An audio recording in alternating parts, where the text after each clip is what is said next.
Hello guys, it's your boy Bardo Weaves, more juiced up than your daily Conor McGregor fan.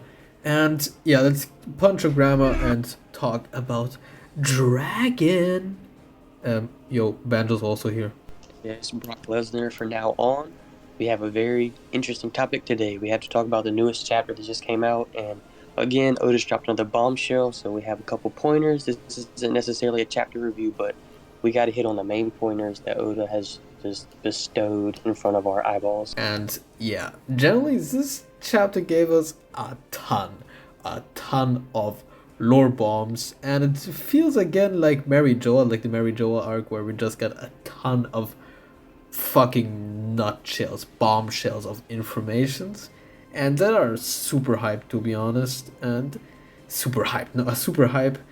And I can't talk about all that information in one video because that I'm gonna exploit it till the end and milk it dry. That's where we're talking today, mainly about Dragon, the revolutionary point, and why we believe he might have been either a Marine Admiral, Vice Admiral, or like he must have been a Marine member, a strong one. So that's the only two things that make sense. And yeah, Banjo, want to start? Yeah, so like Barto said, this chapter, you could speculate almost a billion different things from this one singular chapter, but we're narrowing it down to Dragon and his possibilities of being tied with the Marines. And, more specifically, he could have possibly been an ex-admiral. We see, right after he's the Buster call, he's coming to O'Hara, which is pretty much in ashes, and he's wearing something on his leg, which was also his face tat currently, and he's a part of the freedom fighters. So it seems to be as soon as this incident happened at O'Hara, he decided that he was just going to completely jump ship, and he didn't agree with anything the world government was doing, anything that the Marines were doing. He had to step away from it. So yeah, as Banjo already pointed out, he didn't get titled as the leader of the Revolutionary Army, but rather as the leader of the Revolutionary Fighters. That really points us out. This is just the start. That he just got it recently, and the fighters are like Ivankov, Kuma, and him. Like those are the three fighters, and including their kingdoms. Like that would make the most sense, and that's dropping us a little tiny bit of Kuma lore on the side, which is pretty cool to think of. And it all happened directly after O'Hara, and yeah, like another part of maybe the freedom fighters might have been the giants, including Saul. And yeah, we're gonna jump straight to like my man Banjo, and maybe let's talk also about Kuzan later because this maybe gives us a little bit more of a stand on why maybe Kuzan might be a Revolutionary Army executive. Yeah, so it all seems sort of coincidental. So we have Dragon pulling up as soon as all this happens, and he's presumably no longer a Marine anymore, which, I mean, that is something that we only speculated, but the the tiles are kind of falling into the right place. And then, like he said, we have Saul and the Kuzan situation where Kuzan put him in. I can't remember the exact attack, but I think it was something Time along the capsule, lines time of ice yeah, capsule. time Sorry, capsule. ice capsule. Yeah, ice capsule. So we have this ice capsule, and capsule normally has to do something with time. So I'm gonna speculate that over time, this ice was gonna wear off, and Saul was gonna be perfectly fine, or maybe a couple of bandage, like the chapter says. So A that's banished also man. super cool.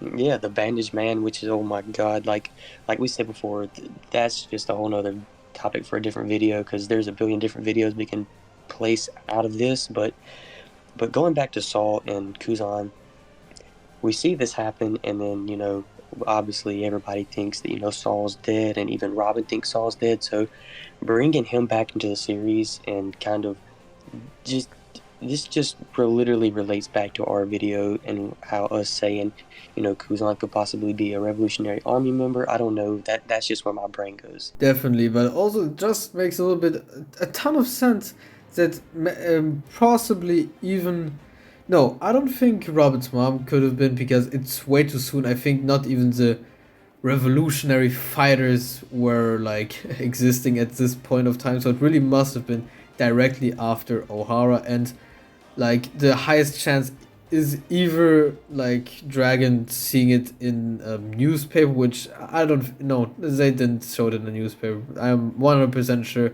he was vice admiral or admiral at the Buster Call with Akainu and Kuzan. And yeah, it's just crazy to think about. Like, also, like, another thing, dragon.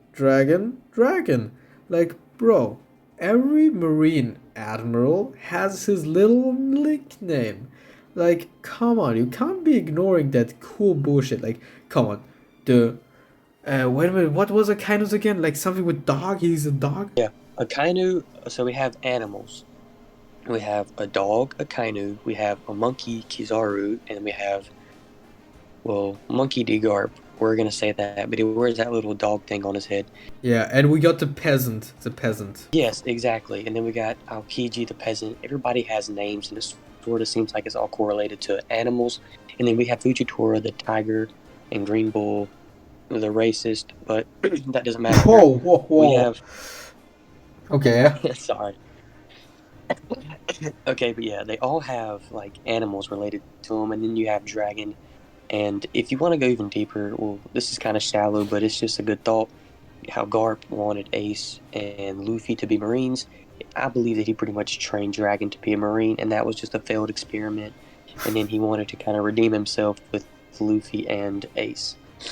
Yeah, and I think that also makes a lot of sense. Garp, he obviously wants his kids and grandchildren, he wants them to be Marines.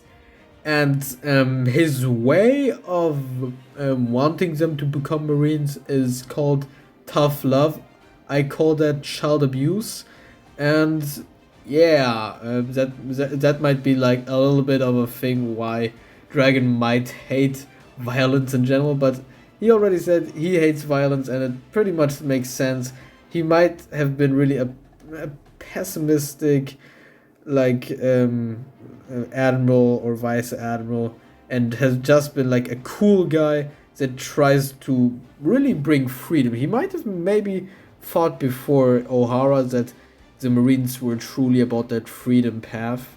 And yeah, that was one swoop too big to get ignored, you know what I mean? Yeah. Yeah, and also a little bit of a fact that like I just wanted to name out. He has his little thing on his leg that's his tattoo, like his tattoo sign, which I think it might have a little bit of it must have some meaning.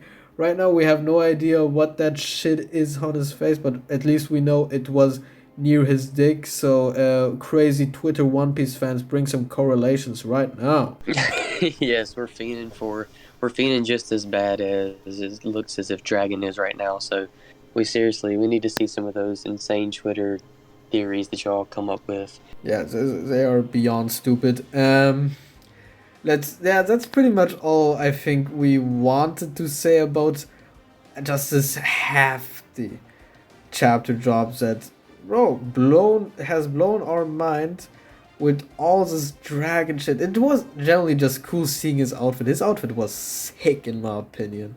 What do you think, General? Yeah, I'm not like it was super sleek and classy. Like he didn't overdress, he didn't underdress. He was perfectly dressed for the occasion of an absolute bombshell of a plot line. Yeah, and directly one, not even a panel next to him, we got the big forehead Vegapunk himself giving competition to the one and only Boa Hancock. And possibly for our next video, maybe Perisparrow's father, but that's another subject for another day. Jesus Christ. Boys, subscribe and like, or I will hunt down you, your family, your friends, your dog, your neighbor, maybe even your teacher. Who knows? And your sisters. Whoa, we won't go that far. My god, we have morals. Subscribe and like.